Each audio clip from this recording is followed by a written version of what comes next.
You are listening to the regular version of Sexy Marriage Radio. SMRnation.com.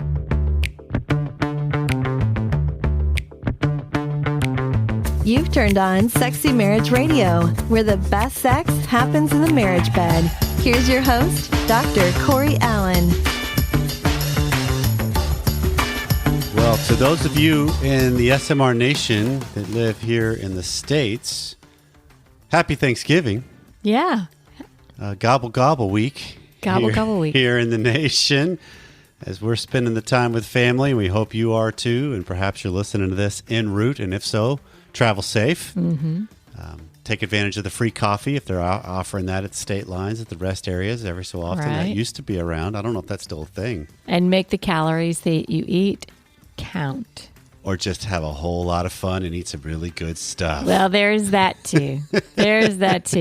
Well, this is Sexy Marriage Radio, where we are so honored that you join us each and every week and you let us know what's going on. And the way you do that is you call us at 214-702-9565, or you can email us, feedback@sexymarriageradio.com. And we mentioned before last week that there's a couple other 2-day quick mini conferences coming up. Yes. So save the date. February 4th and 5th and March 25th and 26th. Here in McKinney, Texas. Yes, and we'll give you more details, but save the date. At this point, that's what we want you to do. So if you want to come, it's free, but we'll give you a whole lot more details of what's going to be going on. But save the dates in 2022. If you want to come, do a quick deep dive and be a part of the audience. Deep dive, a nice date for you and your spouse. If you live in the DFW area or nearby, please come. It'd be just drive on in. But if you want to come in from other parts of the country, feel free. But we'll give you more details next week. Mm-hmm. But save those dates. So coming up on today's free regular version of Sexy Marriage Radio, and the extended version of Sexy Marriage Radio, we're pulling out an episode from the archives just because this time of the year, what we've got going on, we're pulling out one of the favorites from in the past. And this is one where, for a bulk of the episode, Dr. Lori Mintz joins me again, where we're talking about her work in her book on Too Tired for Sex. Yeah. And so there's also, in the free version, there's a couple of segments. She's only on one, and then we do one. But this is one that's in the top 10 as far as download numbers. And so we figure it's worth sharing it again because sometimes when you think about the holiday seasons, you just get tired. You do. So we want to help head that off at the pass where don't be too tired for sex, though. It's enough already, and it just needs some sleep. Oh, that's coming up on today's show. Hi there. I'm a new listener to the show, and I've really enjoyed it so far. I've already picked up a number of tips, I suppose, that will be helpful in my sexual relationship with my wife. I'm just calling in because going back through some of the older episodes, I'm kind of backtracking here. Got to number 376, Someone Has to Lead. And you make a comment in there about how, as part of that leading process, if he wants oral sex, he should just go for it. And the onus is on the wife to say no. I'm a rape crisis counselor, and hearing that made me very uncomfortable. I've got no doubts that you and Pam have the best of intentions in saying that. And I would like to think that your audience, being interested in this topic, particularly Sexy Marriage Radio, is more informed than the general public. Unfortunately, my experience in working with victims of sexual assault is that there is very much a sense of entitlement within men that we get to do whatever we want, and there's a problem with the woman if they say no, if they don't want it. And if they don't speak up, then that's tacit permission to do whatever they want, and that's not legal and not the case. So I was just wondering if you could circle back around, maybe clarify that, or even talk about just that topic of consent within marriage and how that remains an important part of the marital sexual relationship. Thanks for putting it on the show, and I hope I get to hear my question on air. Again, I love the fact that the Sexy Marriage Nation is so engaged. Yeah. And and brings up things that are like, wait, when in my circumstance with the population I work with, that advice, be careful with it. And I totally understand what he's saying. Right. I mean, the conversation I think we're having, correct me if I'm wrong, Corey, is not, we're wanting to open those lines of people talking, right? Mm-hmm. And so hopefully husband and wife, there's some communication is what's acceptable on one side of the table and what's acceptable on the other side of the table. And it's also, there's a little bit of an assumption that there's not, there's sexual trauma that all kinds of people have had in their lives. Absolutely. Whether it's actually rape or it's just abuse, mm-hmm. you name it, across the board. So there's certainly, hopefully within that marriage relationship, there's an understanding of the past that your spouse has had as well. Sure. So fill us in on what you were thinking on that regard. So the premise deeper. of that entire episode was someone has to lead. Mainly is the idea that sex does not happen by accident. Mm-hmm. And some of the ways us nice guys, because I would consider myself a recovering nice guy, because that's Dr. Glover's work, and where you try to be very subtle, manipulative, covert to get what you want without asking for it, without seeking it. And one of the things I found in working with a lot of husbands is when you're really timid and you're trying to read the signs and not necessarily ask for permission, but ask for what you want in more timid, subtle ways, that's a desire killer. It just squashes things. Mm-hmm. It takes away some of the rawness of us and the power of us, because I believe a wife is responsive. I think women are designed to be responsive in general. Okay. Not aggressive. Men are the ones that are more aggressive, and that's kind of what he's alluding to, because there is definitely a lean in the society of men have an entitlement mantra. That's been changed and challenged a lot lately in our culture with the Me Too movement that's been going, and it's been an empowering of women and an encouraging of people to speak up.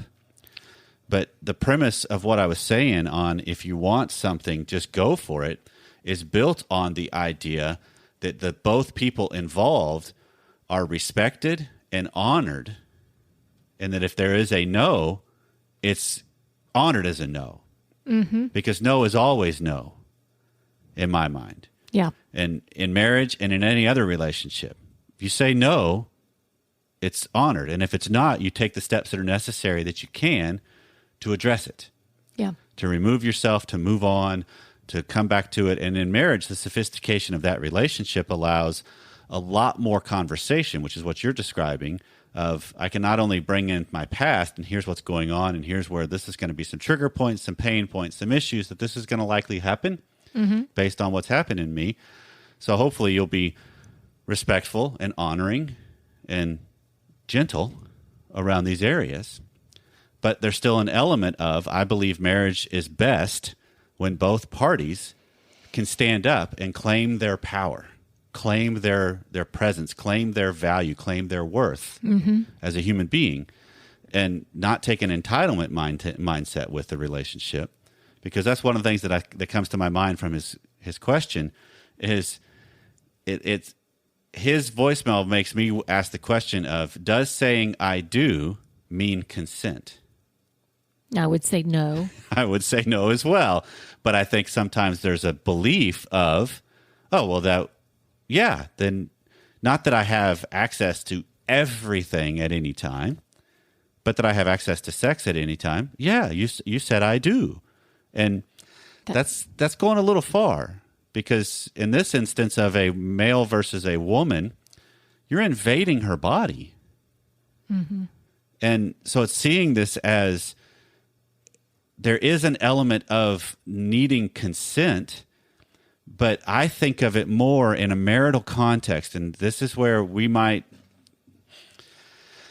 this might come down differently than what he's kind of pointing out, because with the culture of, if you are a rape crisis counselor and you're in that culture, there's a lot of times where that stuff is reported later because you just felt powerless in the moment to say no, or you did say no and it wasn't even honored, and you were powerless to do anything about it.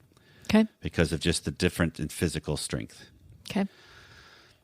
In marriage, you have more leverage in a sense of, hold on, I can still bring some weight to this and end the relationship if it happens repeatedly, if I'm completely disrespected in that regard.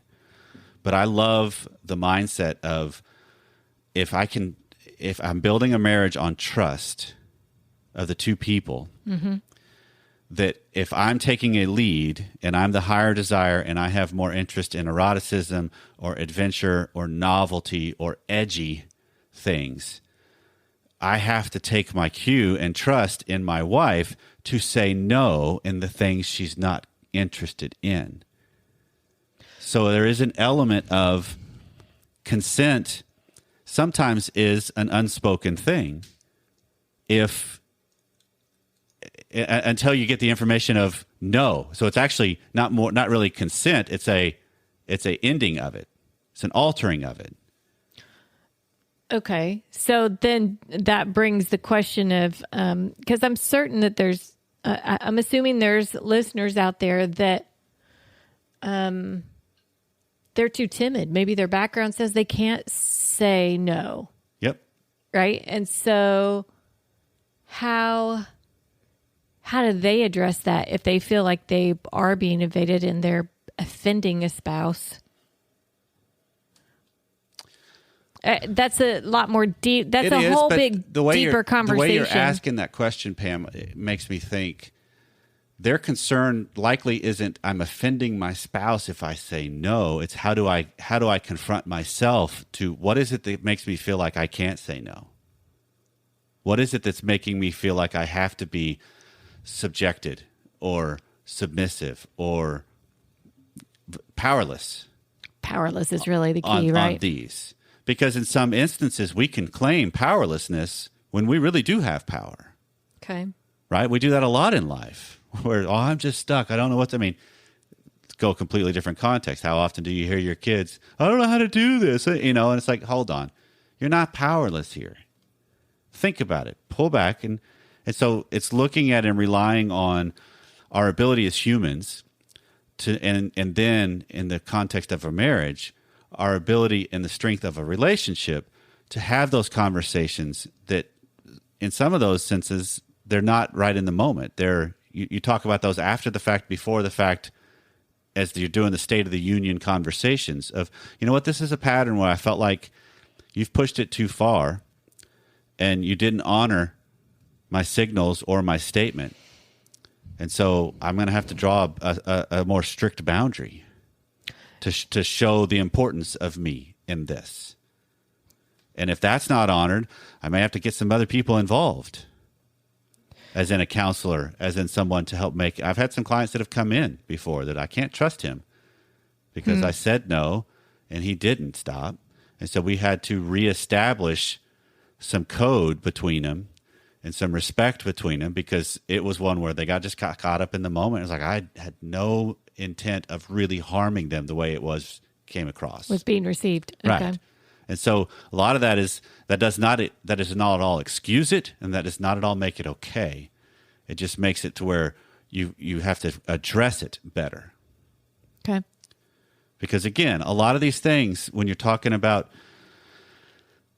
consent in marriage, anytime you're going to start doing something new, I would venture to say it's probably good to get an idea of how your spouse is thinking or what they would think about that. Don't just try something new. Yeah, if it's way outside the box. Yeah, if you're really pushing something, you probably want to say, you know what, hold on, because if you just all of a sudden tie them up and start doing things, it's like, wait, I don't feel like it. No, because that's going too far. You've broken the bounds of the relationship and the context that you've created. But there is still an element, I think it's inherent on each party to claim their power and to be the ability to say no and the ability to say yes. The art of marriage is really the art of keeping up to date with your partner, of staying on track with your own and each other's life goals as they emerge, exist, and change. It's about supporting each other and staying connected emotionally, intellectually, physically, and spiritually. Marcia Berger, LMFT. A great marriage doesn't happen by accident. Deeper connection with your spouse doesn't happen by accident either. Have you reached the point in your marriage where there's a slow creep of discontent or disconnect? When was the last time you talked with your spouse about anything other than the schedule, work, or kids? What if there was a way to be reminded on a weekly basis to touch base with your spouse? The State of Our Union helps you remember and discover what brought you together in the first place. It's a tool designed to help couples keep the important from being replaced by the immediate. Plus, this works from your own phone. 52 reminders, deepen your conversation, dream, and plan together. Go to smrnation.com/union. Connect on a deeper level today. Well, I'm welcoming Lori Mintz back to the show. That Dr. Mintz joined us on episode 349, if I remember right, on Becoming Cliterate with her book and the work that she is trying to, tell me if I'm getting this right, Lori. She's trying to address the orgasm inequality. Yep, exactly. Close the orgasm gap. Perfect. Yes. And the whole premise of that show that we did back then was trying to reframe the concept of sex to make it more than just the act of intercourse, which I'll give you props for that because I have now jumped on that bandwagon. And anytime I talk about sex, I have a clarification of this is not just intercourse. This is the entire thing. Fantastic. Oh, yay. So your work is infiltrating all throughout the Sexy Marriage Nation. I am so delighted. Thank you for spreading that word. And that was such a great conversation. That made it to where as soon as that show was done, I immediately wrote you down on a list of Dr. Mintz is joining us again. And so I'm so grateful you're taking some time out to spend a little bit with us again.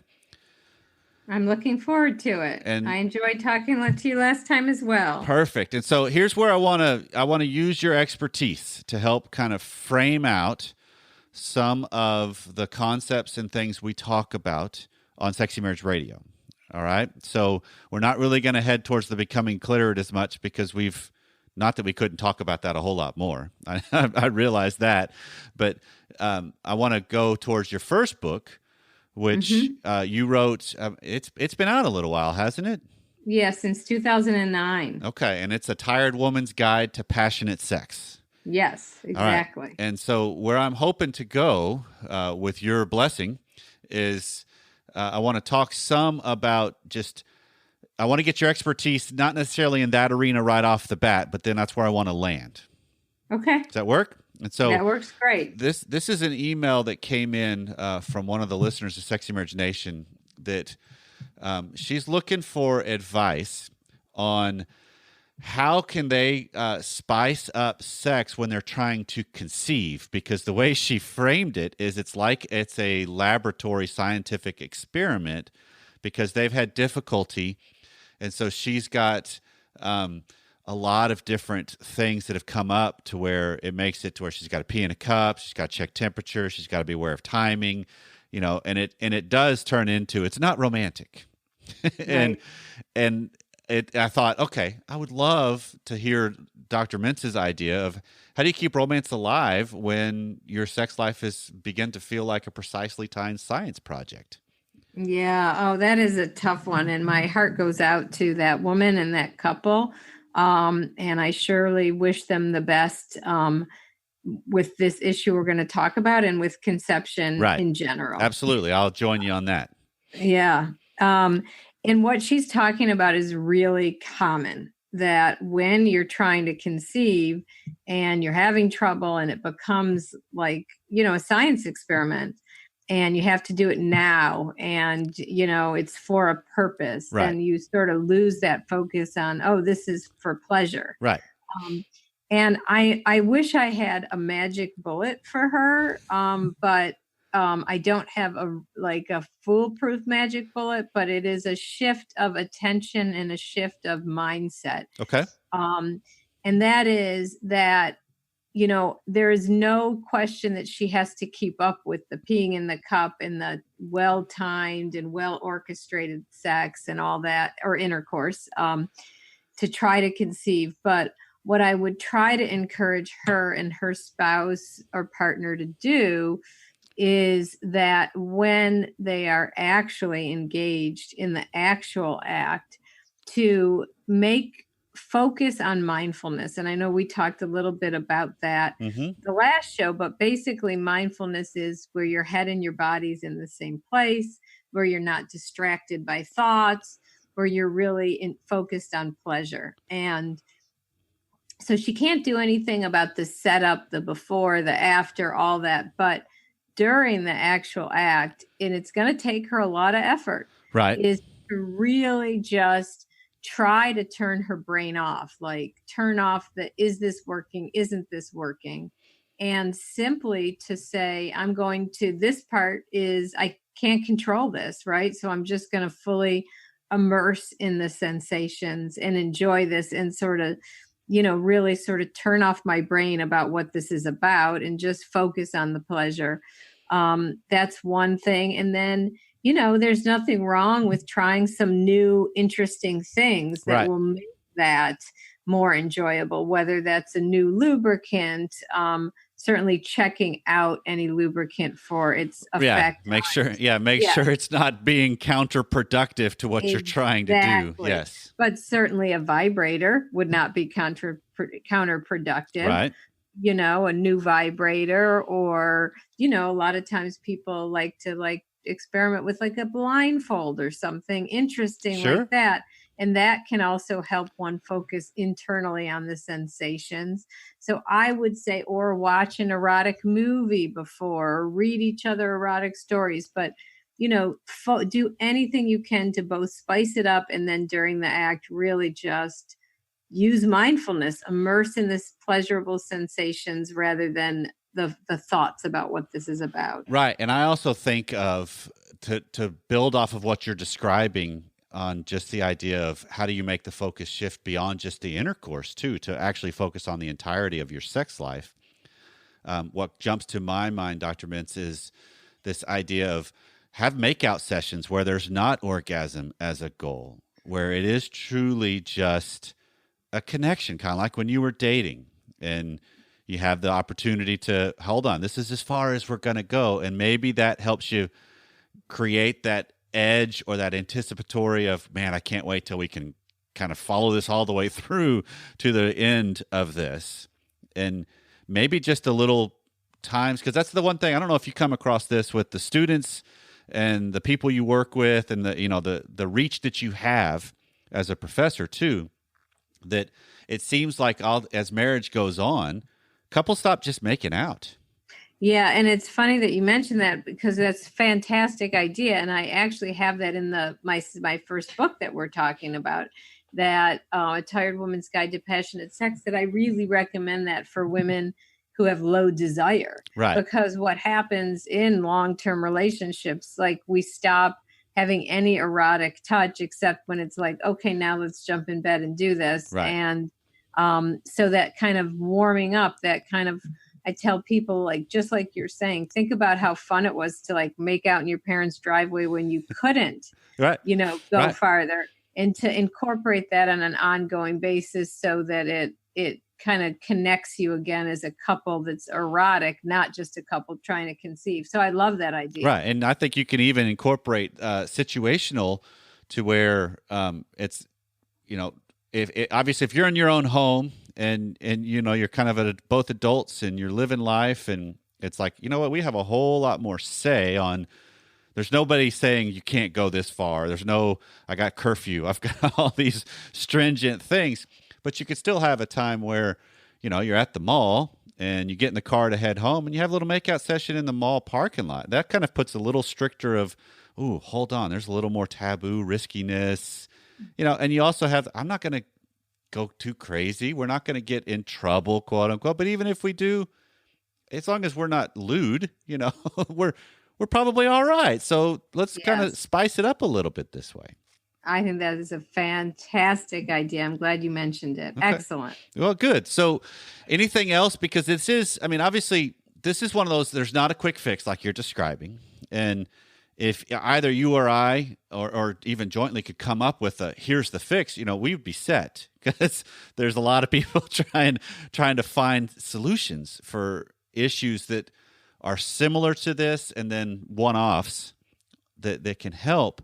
But is there anything else? Because she even mentions, and I didn't mention this when I was reading the email and setting it up, that they try to keep the interchange, the flirty, some of that going, which is important.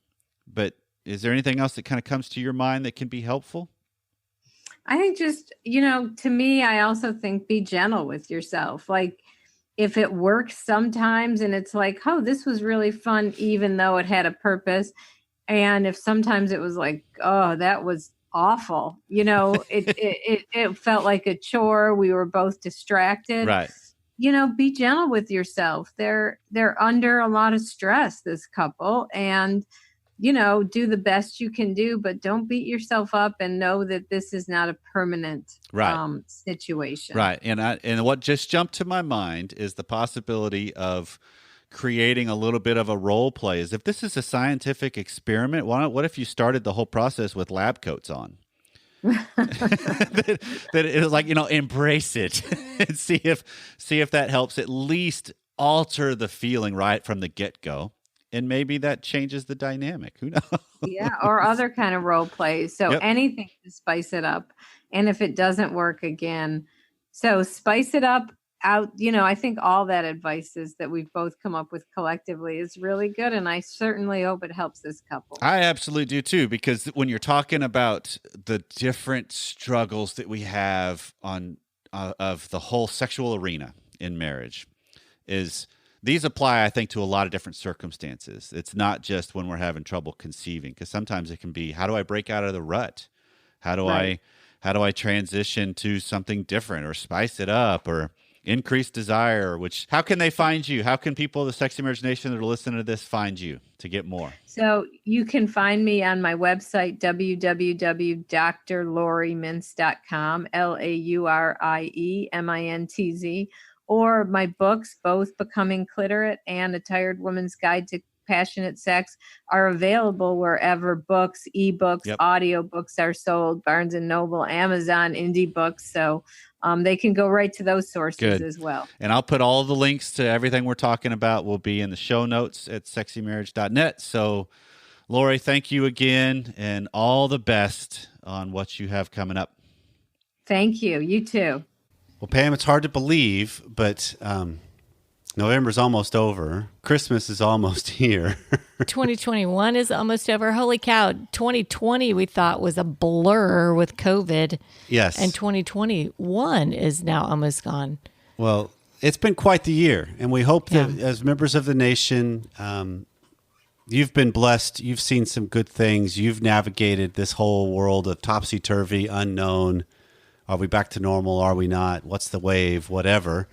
Well, and we hope, more importantly, maybe this has been the opportunity, like you've seen, we've been able to do in large part, of it's really helped us focus on what do we want to be about, and say no to other things more, and be real specific with our yeses, and that's really reaped a lot of rewards, and we hope to see that continue on. You just opened this can of worms at the end of the show, because I feel like I'm not saying no very often.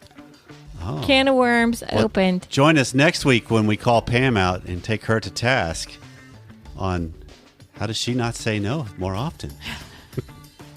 Well, this has been Sexy Marriage Radio. Thanks for taking your time out of the day to spend it with us this week.